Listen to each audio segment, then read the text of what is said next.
Say your name and state your name. My name's Tim Pond, and I'm not enough Indian to be in the tribe, fortunately. My dad's a registered member of the Sisseton Wahpeton. He's 3/8, puts me at 3/16, so I'm under the quarter. So I'm the only one that our side didn't quite make it into there. But yeah, we have our great grandmother is Winona Garvey.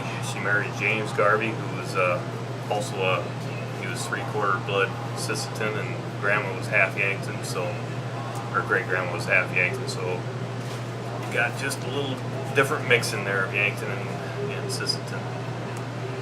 So when did you understand your heritage when you were young? Was it talked about, or was yeah, grandma always talked about it. She told us a lot of stories, and great grandmother, her mother was a survivor of Wounded Knee. Her mother and her grandmother were with Bigfoot as he came through, and the always thought I think makes me feel more native than maybe I look is that my great grandmother was a survivor of Wounded Knee, and that was on December 29th of 1890, the massacre, and that happened on December 29th. Really? That's so ironic. I feel a little bit more in touch there with that. You bet. So your grandmother, any of these relatives grew up on a reservation? Great grandma did. Great grandma Garvey and great grandpa Garvey were both on the reservations. Great grandpa James Garvey, he became an interpreter when the tribes went to Washington for some of the treaties, and he pointed out that they were using pieces of paper to note the non-speaking English-speaking natives, and then they were trying to kind of pull the wool over their eyes when they did the treaty. And my great grandpa then read the treaty and pointed out the lies that they were being told as it was written. So he got in a little trouble with the white people, but the natives considered him a hero then because he saved them from signing a bunch of bogus transactions then. So found a lot of that out. There's a book they put out, the Yankton Sioux put out a book on their relatives, and my great grandmother and great grandpa's in there. The only picture I've ever seen of my great grandfather is one that's in the Smithsonian, James Garvey, when he was a teacher down at Santee. And it's the only time I've seen him because he died in '54, which is about 5 years before I was born. Great grandma didn't die till much later, 1978. I was dating my wife and took her down when we were dating and introduced her to my great grandma. What was that? Great grandma was my dad's side of the family is very longevity. And she was like 97, I think, when she died. My grandmother was 95 when she died in 2001. So there's a lot of longevity on the family, and clear as a bell right up until they went. So. And she could sing, played the piano and stuff. Grandma Garvey just loved to do that. Did she speak fluent? Yeah, they did, but I didn't pick up any, I'm afraid. Yeah, most people will. No. Unfortunately, I didn't have the wish to do that until later, and I don't have the ability, it seems. Every time I hear other languages, I can't keep them in my head. Mm-hmm. Barely get by with English. That's right. So given that past, of what Wounded Knee and 38th hanging that's coming up here, commemoration on December 26th. I mean, and the atrocities that happened at Crow Creek. Did you have any relatives at Crow Creek? Was that ever? Not that I know of, no. That was an unbelievable. I mean, how do you must have some bitterness also, or some hard feelings. Oh, every now and again. I lived out in White River for a lot of years, and being I looked more Caucasian than anything, I had most of the Caucasians would, say stuff to me about the damned Indians and stuff, and that always got me in fights. I never got in too big a trouble because I never threw the first punch, just the last one. A true Marine. So what made you, did you go in the Marines as a career? Did you go in? I ended up in a career. I went in thinking that would be a good career. I went to college a few years, went broke because I'd already gotten married. Got a waiver, got in the Marine Corps with my wife, and She was into well, they wouldn't let you in the Marine Corps with a wife without a waiver. So no, she never was in, but yeah, she was in a way. She was a Marine wife for 20-some years. So Wow.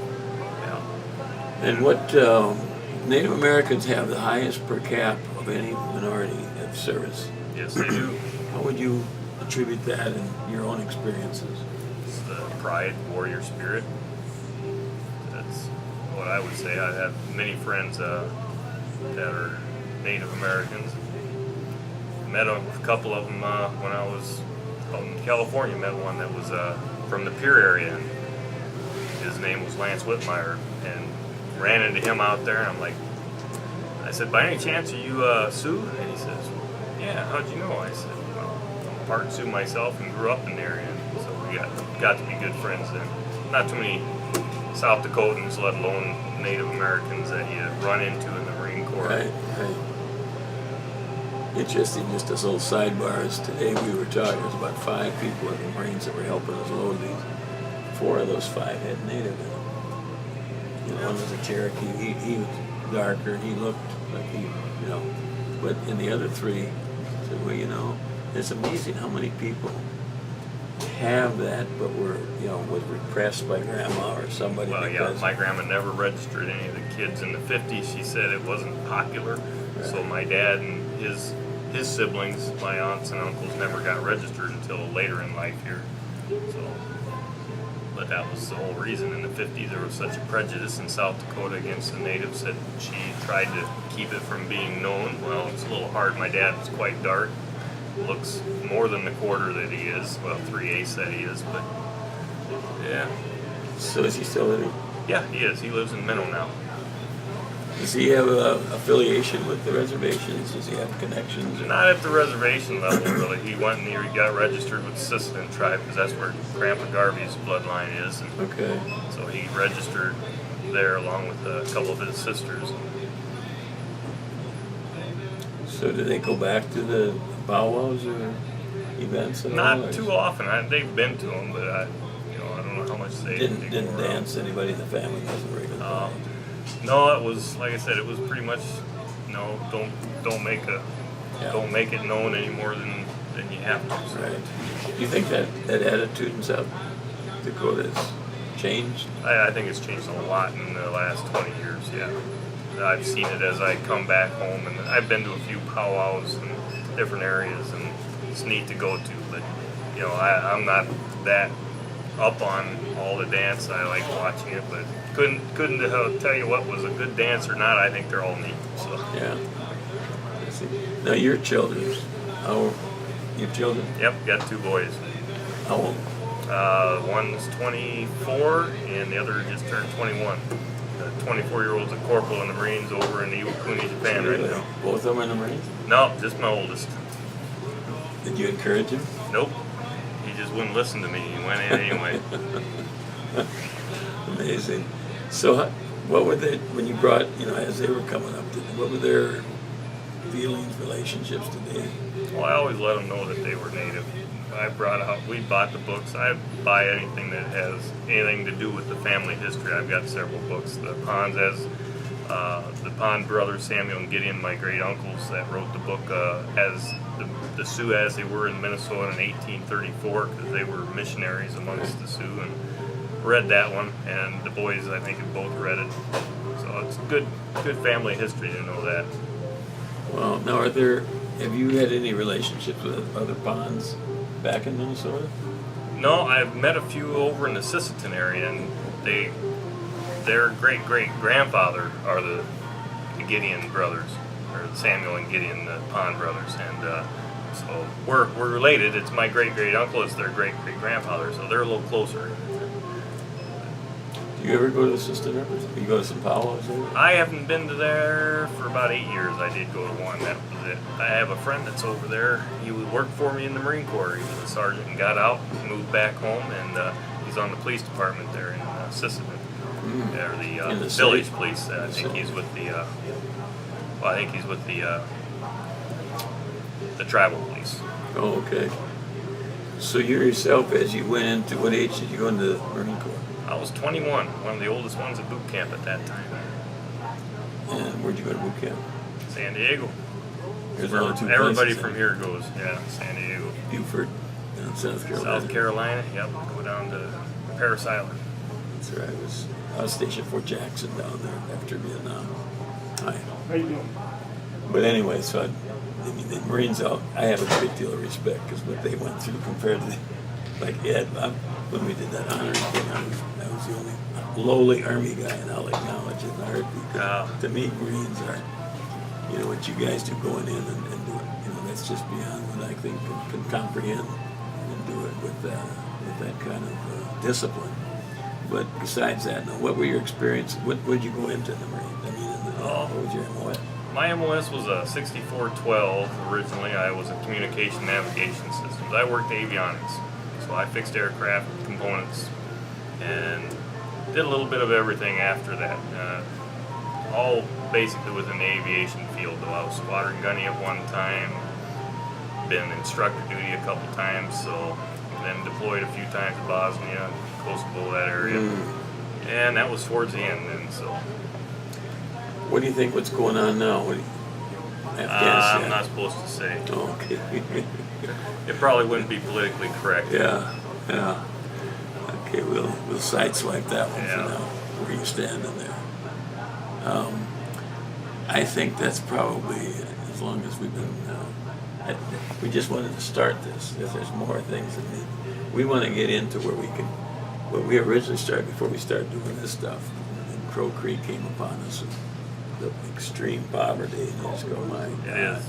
Yeah, I lived out in White River, and you see it out there. You go, when I was growing up in the 70s out there, it was we'd go to St. Francis, you go to these other schools around the area, and the Indian schools, they called them at the time, and we played them.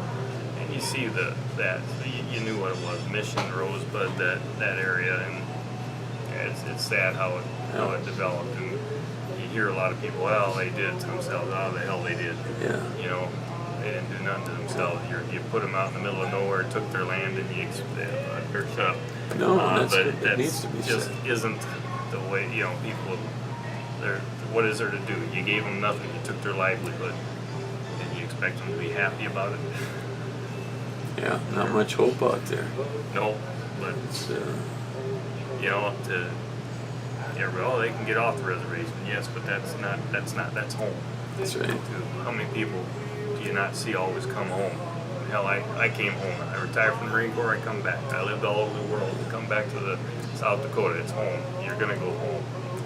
Sooner or later, everybody wants to go home. In a native way, as the first people, that cultural thing seems to be deeper than any culture. I think it is. Yet, as bad as it is, you still go. I mean, we've taken some kids to college, and it is a struggle between getting off that reservoir. But once you can do that and do it in a blended way, which we got people in Winona trying, willing to give scholarships to kids from Crow Creek, the president of Southeast Technical College, has come out on his motorcycle, and vice president, offering truck driving school and stuff that other kinds of opportunities to get out of that mold that seems to need to be broken. Yeah, it's a mold that you have to get away from. Yeah. And it's tough when you only know one thing. Yeah. And your leadership or your mentors aren't necessarily what the ancestors really kept Right. going and Not wanted. the same. That whole thing has gotten. And again, it's those treaties that were never kept, and that constant don't trust anybody. Exactly. I think we'll let it go All right. right there. Thank you. See you later. Thank you, Tim. Appreciate it.